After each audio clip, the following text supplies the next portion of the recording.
Oh man, it is Friday of all Fridays.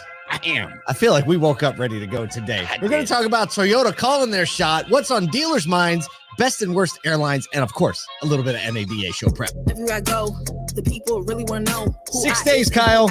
6 days. 6. That's it. Nuts type of stuff. Unbelievable. Our team has released on our LinkedIn and probably Instagram too, like a countdown from 10 days where they've just taken pictures from previous and they've overlaid like 10 days, 9 days in the countdown. Today is one of my favorite pictures. Oh, really? If you're not following us on LinkedIn, you got to check it out. It's a picture from us when we were scoping out the ASOTOCON 2022 venue. Oh. And it just looks like a band photo. Like we're like walking, yes, I know. Yes, and Yale's hair is blowing. We got white sunglasses on. That photo is like one of the most epic photos. That's how I feel like rolling into NADA. We are going to be there in full effect.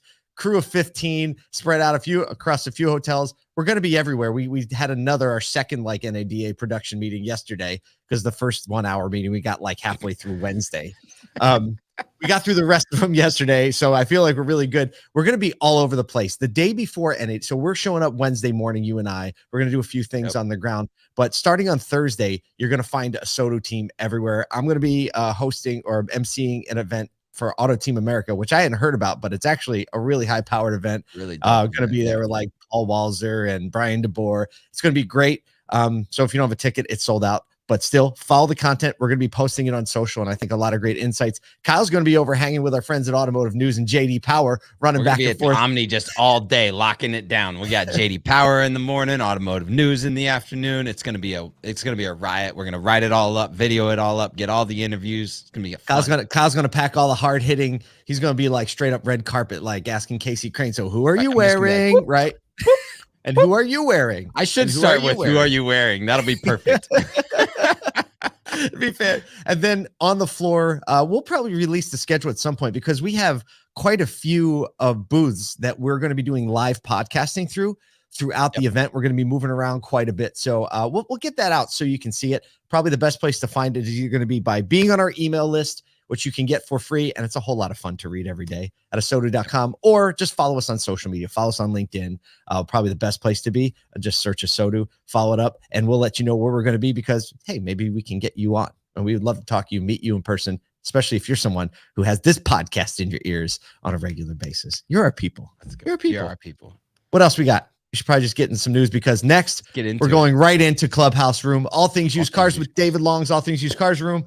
Going to talk about getting back to basics in a time when we need to get back to basics. So just go on Clubhouse. If you don't know how to do it, just search Clubhouse app on and then just search All Things Used Cars and you'll get to us and we'll have a great conversation. Speaking of great conversations. Stop. Segue. Time. So when a company invents a manufacturing process, it becomes the standard for all manufacturers across the world over 100 years. Right.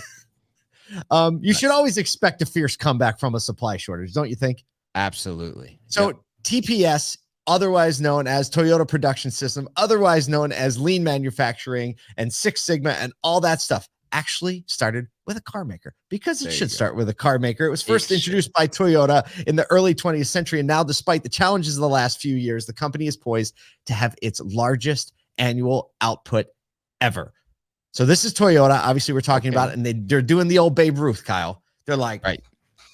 See, we hit the ball right over that fence right there. So they're calling their shot in 2022. They invented this just-in-time production, which is basically manufacturers used to have a warehouse full of parts, and then they would put those parts together, and then as the supply would draw down, they would order another big warehouse full of parts. Well, they were like, that's so inefficient. We're going to make a system so that basically in the most ideal situation, the part we need to put in shows up at our facility exactly when it needs to be installed in the car, right? Yep. Just in time. So super efficient.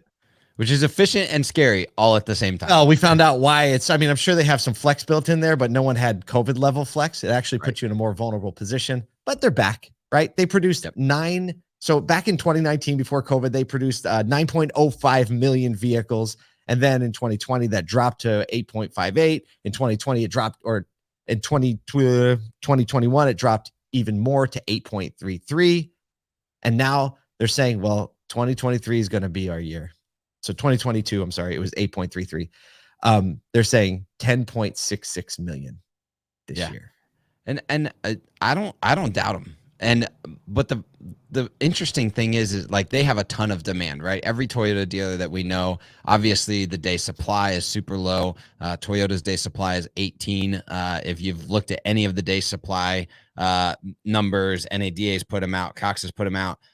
It's always at the bottom, right? At like you got Stellantis dealers got everything, and Toyota still has nothing, right? Yep. Kind of close to them are both also Honda, Mazda, at 29 and 24 respectively. But yeah, your domestic manufacturers up at like 60-day supply now. You see the average day supply of the industry sitting in the 50s, or actually I think it just dropped under 50 earlier this week. So, tons of demand. So I think they're going to be able to hang in there, but you got to think that the day supply is definitely going up, which I don't think Toyota dealers would be so mad at. Having a little ground stock might actually help.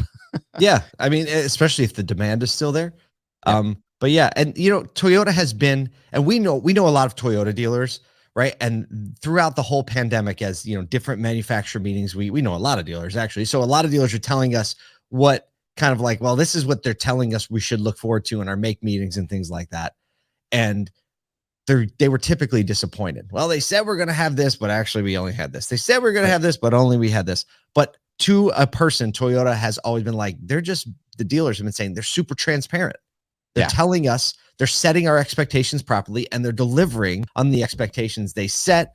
So the company, in November, they said we're going to do 800,000 vehicles globally, and they actually delivered 833. So it's a little lesson in under promise, over deliver too.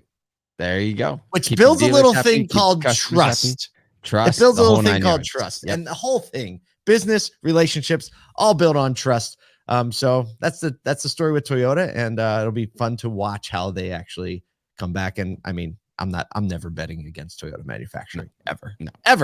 I don't know how to segue into this next spot. Just keep rolling. We're just going to keep rolling. So our friends at Cars recently released it feels like just a real-time survey that reveals the top 3 pain points dealers are anticipating in 2023. It's a survey of 121 dealers between January 1st or 6th and January 11th. So it's only like a week old. So this is real-time data and shows their top concerns to be turning more used vehicles profitably. Right. So 94% of dealers said acquiring used inventory, maximizing margins are the top concern.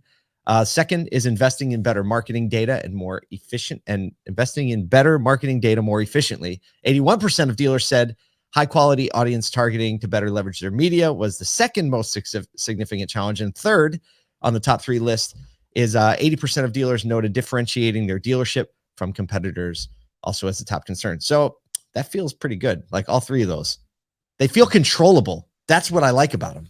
Yeah. I mean, the dicey one there is definitely better marketing data more efficiently, just because there's so much silos in data. From a used, the dicey one, dicey one, are we going to be able to fix it? Right. It's going to be tough. Yeah. It's a lot more disparate in our industry than I think a lot of people realize. And so it's going to be tough to continue to find efficiencies until kind of everyone lets down the walls. I think, the used vehicle profitability is definitely something that can be controlled based on education, understanding of the used market, paying attention to what's going on in the trends and consumer data, supply, demand, accessibility to purchasing used vehicles, all of those types of things. Like you can get dialed in on used cars. And I think that stating that it's a top concern is really a realization that, understanding being a strong used car operator makes sure that you don't have to worry about any fluctuation in inventory or demand or rebates or anything like that on the new car side. And then from a differentiate from competitors, like I think we've been as an industry trying to figure this out for a long time, and everybody always tries to play the, well, I did it first game. And so I would say stop leaning into that. Stop being the biggest. Stop being the person to do it first. Like if that's consistently your pursuit, you will always run out of the opportunity to talk about that, and you'll always be chasing the next thing. Chase the thing that nobody else can touch, which is your people. And so how do you figure out how to craft community around your community, I think is the way that dealers should be differentiating in the new year. Yeah, I mean, we can't, and it can't be like our people are the difference, right? Because everybody says that. Our people are the difference. Kyle and I do a lot of like brand marketing consulting for groups and things like that. And like through and through, there is always a hidden gem inside a dealership that they're not seeing when they only go at the top level stuff and talk about inventory or location or all that stuff. So I feel good about these because they're controllable. Number two, like you said, like we need some more people to play nice together with data and move data back and forth more effortlessly to control it more. But I like these three because none of them are like, well, I hope I get enough vehicles in my new car inventory. Right. You can't control that. You can control all three of the things on this list, which gets me excited. Here's a quote from Alex Vetter, CEO of Cars, says, retailers face new challenges this year as new car inventory returns, used car supply shrinks, and prices normalize. Dealers' competitive advantages will come from efficient operations, marketing, and customer experience. We agree with those things from our friend Alex. Speaking of operations, marketing, and customer experience, do it. All right, Kyle, give the people what they want. So the Wall Street Journal this morning has released its annual list of best and worst, not automobile makers, airlines. And we know we're talking about airlines this morning because we got very relevant. It's very relevant to the automotive industry, and a whole bunch of people, probably 20 to 25,000, going to be flying next week. I think we can all agree that 2022 was quite a bumpy ride. So making the list, the top spot, Delta hangs on to the top spot, followed by Alaska or Alaskan, Southwest, United, Allegiant, American, Spirit, Frontier, and JetBlue taken dead last. I think Steve Greenfield might be the Delta reason. Like he picked the right because they got Greenfield as a million miler last year. They're like, we're number one. Yeah, exactly. Well, and when you think about Delta as far as a consumer experience, like they are a higher priced airline, but they just take the customer, seriously at every turn. I will say, like, even just utilizing their app to make changes and all that type of stuff is just nice. An easier experience, We don't fly Delta a lot out of Syracuse. Somewhat. I mean, we do fly, but like every once to Atlanta. Delta to Atlanta. Everybody flies Delta to Atlanta. Right, of course. Exactly. Good point. So most improved after a really bumpy road 2 and 3 years ago, 2, 3, and 4 years ago, United, who was in slot 7, jumped to 4, and American moved from last 9th to 6th. And I can say, like, you and I fly American and United a lot just because of where we're headed typically. And I've definitely noticed a change in like their ability to provide customer service. Like United, I'm telling you, like just anecdotally, their text communication service so support is so dialed in. Yeah, dialed in. So, yeah, I feel like United does have that. I mean, I got upgraded for free on my last United flight, and I got to eat like a breakfast frittata with silverware. And I needed it so bad at that moment. So United just has a super like they upgraded the right flight at They're the right special time. In your heart. They're number one in my book. Number one in my book after that. I got real silverware on a plane, Kyle. Yeah, exactly. Which I'm kind of surprised by now thinking about it. They gave me a metal fork on a plane. That's strong. Calming down around here. That's bold. That's bold. Yeah, I mean, Southwest, they stated in the article, probably would have had a little bit of lower seating if they would have been able to put into the data the hysterical craziness around the holidays, but all of that baggage stuff and the cancellations actually wasn't calculated into this data. JetBlue, New York City, that's what their excuse was. Like, hey, we got market conditions that nobody else has to deal with based on our location. But overall, staffing shortages, operational challenges have still been an issue for airlines. Here's the thing. I think that airlines are just something that people continually have to use. Like to travel in the US, if you want to travel on a regular basis, you have to, because there's no like in England, everything is 8 hours away from everything else. Right.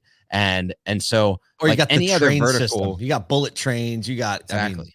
Dude, any other vertical, looking at airlines and seeing like how they're making shifts and move and how consumers are attracted to or not attracted to the consumer, experience or the customer experience in an airline, I think is smart. And so recognizing what Delta's doing right, what JetBlue is maybe not doing right for any other vertical, even like automotive, is good to understand how to care for customers. I think there's also like a really great lesson in here.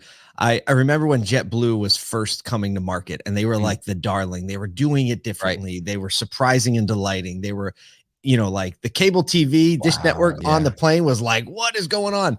And now they're last on the list. Now, granted, like they cited some, they're they have a larger exposure because a hub is in New York City. So if something goes wrong there, it's going to just disrupt. But still, they're at the bottom. They're not in the middle. Same thing for Southwest, right? They were the darling of the industry, and now they've had some major problems, maybe some underinvestment, definitely some personnel issues and culture issues when they were like the celebrated culture that's in all kinds of business books. And then you have United American. When's the last time you saw like an Instagram reel or a TikTok about a Southwest steward? Yeah.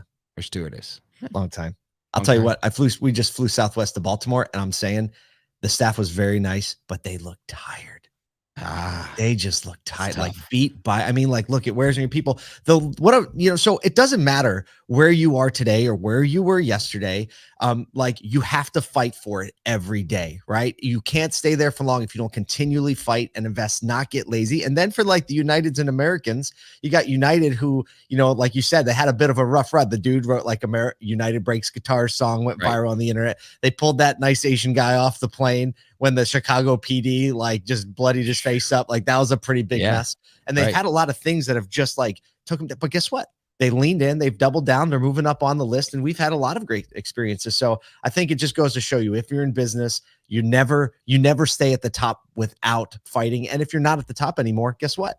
Somebody's making mistakes, somebody's underinvesting, and it's your time to do it. Well, we hope you spend the day moving up the list in whatever you're trying to do, whether that's the sales advisor of the year or the dealership in the market or whatever it is. Regardless, you got a couple days going. Have a great Saturday, and we're 6 days left to NADA.